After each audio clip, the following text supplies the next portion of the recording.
আজকে তোমাদের সাথে শেয়ার করব 5 মিনিটে হয়ে যাবা রেসিপি, যে রেসিপিটা নাকি তুমি তাড়াহুড়োর মুহূর্তে থাকলেও তোমরা রেডি করে নিতে পারবে। তোমাদের শরীরের পক্ষে প্রচণ্ড পরিমাণে হেলদি, যারা ডায়েট করছো তাদের জন্য তো একদম খুবই পারফেক্ট রেসিপি হতে চলেছে। আর বাচ্চা থেকে বয়স্ক তোমরা কিন্তু এমনিই খেতে পারবে, এমনি জিনিসটা প্রচণ্ড পরিমাণে হেলদি। আর তোমরা সরঞ্জাম নিয়ে কোনো রকমই চিন্তা করতে হবে না, এটা সবসময় দোকানে অ্যাভেলেবেল পাওয়া যায়। চলো শুরু করা যাক। একটি পাত্রে আমি 1 প্যাকেট সুজি নিয়েছি। এখানে তোমাদের যাতে বুঝতে সুবিধা হয় সেইভাবে আমি তোমাদের দেখালাম।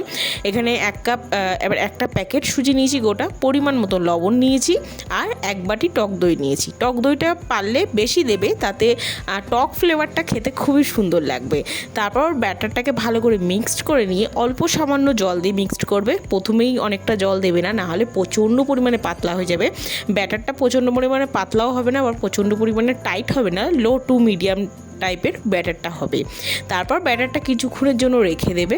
যদি অনেকক্ষণ সময় থাকে তাহলে তোমার হাতে অন্য কাজ করতে করতে এটা রেখে দিতে পারো, আর যদি না হয় কোনো প্রবলেম নেই, সঙ্গে সঙ্গে একটা ইনো নিয়ে, একটা গোটা প্যাকেট নেবে, একটা ইনো নিয়ে ওর সাথে মিক্সড করে দেখবে এমনিতেই ব্যাটারটা অ্যাক্টিভ হয়ে ফুলে গেছে।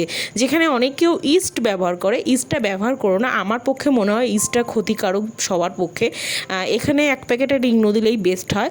তারপর হচ্ছে একটি কড়াইতে বা যে কোনো পাত্রে একটু গরম জল করে একটি স্ট্যান্ড বসিয়ে ওর মধ্যে তুমি একটা থালা বা কোনোটা যেটার মধ্যে তুমি করবে সেটার মধ্যে একটু সাদা তেল বা বাটার ব্রাশ করে নিয়ে ওই ব্যাটারটা দিয়ে ঢেকে রাখবে।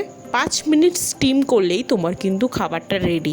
তারপর চেক করে নেবে, দেখবে যদি না লেগে যায় তাহলে বুঝবে যেটা হয়ে গেছে, রেডি হয়ে গেছে। নামিয়ে নিয়ে কিন্তু প্লিজ একটু ঠান্ডা করে নেবে, নাহলে হাত যখন তখন পুড়ে যেতে পারে, যেটা আমার ক্ষেত্রে প্রায় হয়ে থাকে। যাই হোক, তারপর হচ্ছে আমি ছোটো ছোটো কিউব করে কেটে নেবো। তোমাদের মন পছন্দের মতন কিউব করে কেটে নেবে। কেটে নেওয়ার পর কিছুক্ষণ ঠান্ডা হয়ে গেলে তোমরা এখানে চাইলে এইটা স্কিপ করতে পারো। সেটা হলো একটি পাত্রের মধ্যে সর্ষের তেল, কারি পাতা, তারপর হচ্ছে শুকনো লঙ্কা আর সর্ষে গরম করে, যেরকম মানে ফোড়ন যেটা আমরা দিই ফোড়নের মতন সেটা করে, সেটা এই যে কিউব করে কাটা হয়েছে সেগুলোর মধ্যে দিতে পারো। কিন্তু এই দেখো কি সুন্দর করে ছেড়ে গেছে আর নরম হয়েছে। ওই যে বাটার আর তেল বলেছিলাম যে ব্রাশ করে দিতে, ওইটা করলে পরে এই মানে কিউবগুলো যদি কাটার পর দেখবা এমনি ছেড়ে যাবে। আর না হলে থালাতে মানে অন্য যে কোনো পাত্রে যেটাতে করবে সেটাতে দেখবা সেটে গেছে। যেরকম ইডলি মেকার হয়, ইডলি মেকারেও তুমি ওই শাঁসটা বাদ দিয়ে তুমি যে কোনো একটা সমান পাত্রে রেখে দিতে পারো, তাতেও দেখবা স্টিম হয়ে যাবে।